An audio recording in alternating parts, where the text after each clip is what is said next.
صباح الخير يا جماعه، ازيكم؟ عاملين ايه؟ ان شاء الله تكونوا بخير يا رب. النهارده هعمل فاصوليا واحط عليها كيلو لحمه كده. بصوا يا جماعه، انا سلقتها اهو، بحطها، حطيت لها ورق لورا وفاصوليا متقطعه اهي،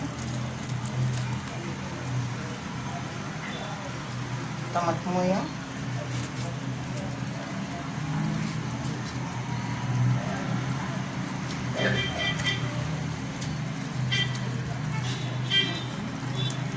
وطبعا حطيت لها فلفل حصى.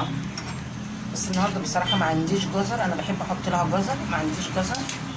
حطيت بس وهسلقها. والفاصوليا لسه هعملها، اما اجي اعمل فاصوليا هوريها لكم الطريقه والتكات بتاعتي اللي انا بعملها فيها، توديكي في ناحيه تانية خالص. خليكم معايا وتابعوني يا جماعه. نص كيلو فاصوليا، نضفتها حلو ونقيتها من اي حاجه ونقعتها من بالليل في ميه سخنه بعد ما غسلتها حلو قوي. ودلوقتي بقى ايه، انا حبيت اوريها لكم. هسلقها وبعد ما اسلقها بقى ايه، خليكم معايا برضو في المتابعه. اوريكم بقى ايه تعملوا فاصوليا بتكه حلوه كده انا بعملها بيها، بتديها طعم وبتوديها في ناحيه تانية خالص. وشكرا على التعليقات بتاعتكم، شكرا على تعليقاتكم وعلى عاشوره. وقولوا لي تتابعوني منين عشان اقدر برضو اتواصل معاكم. ومتنسونيش بقى في اللايك والشير وسبسكرايب عشان يوصلكم كل جديد. بس بقول لكم يا جماعه متنسونيش في اللايك خالص، اهم حاجه اللايك يا جماعه عشان يوصلكم اي حاجه انا بعملها. دلوقتي انا هسلقها وهوريكم. متنسوش تفعلوا بقى الجرس يا جماعه، متنسوش تفعلوه. يلا يا اللي قاعده بتتفرجي وما بتفعليش، ما تتفرجيش كده، اتفرجي واعملي عشان يوصلك كل حاجه انا بعملها.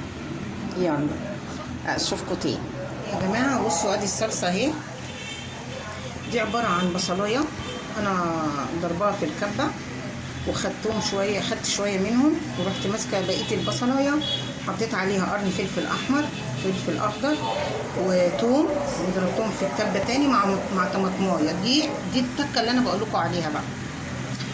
مسكت البصلايه طبعا حمرتها في السمنه وشويه زيت صغيرين، خليتها لما اصفرت رحت حاطه عليها الخليط اللي انا عملته، اللي هي الطماطم والطماطمايه الصغيره والبصله والفلفل، عامل زي الهريسه كده، حاجه كده عامله زي الهريسه. رحت حطاها على البصلايه اللي انا حطاها مع الثوم، ادت ريحه تحفه. حطيت بهاراتي مع البصل قبل ما احطها، ورحت حاطه القوطه فوق منها. بصوا يا جماعه الطماطم عامله ازاي، بصوا اهو. وحطيت لهم بقى بهارات، حطيت انا بهارات لحمه، بحب بهارات اللحمه في الخضار قوي، بتدي تيست حلو عالي. حطيت فلفل اسود، ملح، معلقه سكر يا جماعه لسه هحطها اهو قبل ما انسى. بصوا اهي معلقه سكر، دي بتعادل الحموضه بتاعت الطماطم مش الصلصه، يعني عشان انا مش حاطه صلصه، انا حاطاها طماطم بس.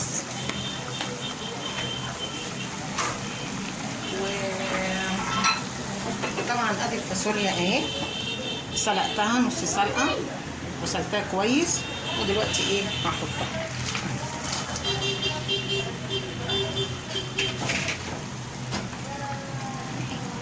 واسيبها بقى مع نفسها تتسبك بقى وتشرب من الطماطم بتاعتها بالثوم بكل التوابل اللي فيها. طعمها يا جماعه والله العظيم ثلاثه.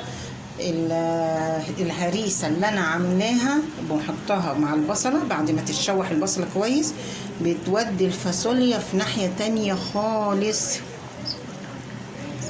وطعمها تحفه تحفه اهي. شايفين لون الصلصه، انا ما حطيتلهاش لا صلصه ولا اي حاجه، طماطم بس، طماطم وقرن فلفل احمر مش اكتر من كده. انا عملت الهريسه على القناه، ممكن تخشوا عليها تشوفوها. هريسه جميله قوي، تاكلوها مع الطعميه مع الفول، حلو قوي قوي قوي. وممكن تاكلها مع جبنه بيضه، جميله بتفتح النفس. خليكم معايا، ما تنسونيش يا جماعه اللي عاملين تتفرجوا، اوعوا تنسوا تدوني اللايك والشير. يلا تاني يا جماعه، ادي الفاصوليا اهي جميله. بصوا جميله ازاي، حلوه اهي، طعمها جميل جدا. عملت جنبها رز بشعريه، باذنجان مخلل بس، واللحمه طبعا حمارة اهي. بصوا متنسوش بقى في اللايك والشير والسبسكرايب عشان يوصلكوا كل جديد. يلا باي باي.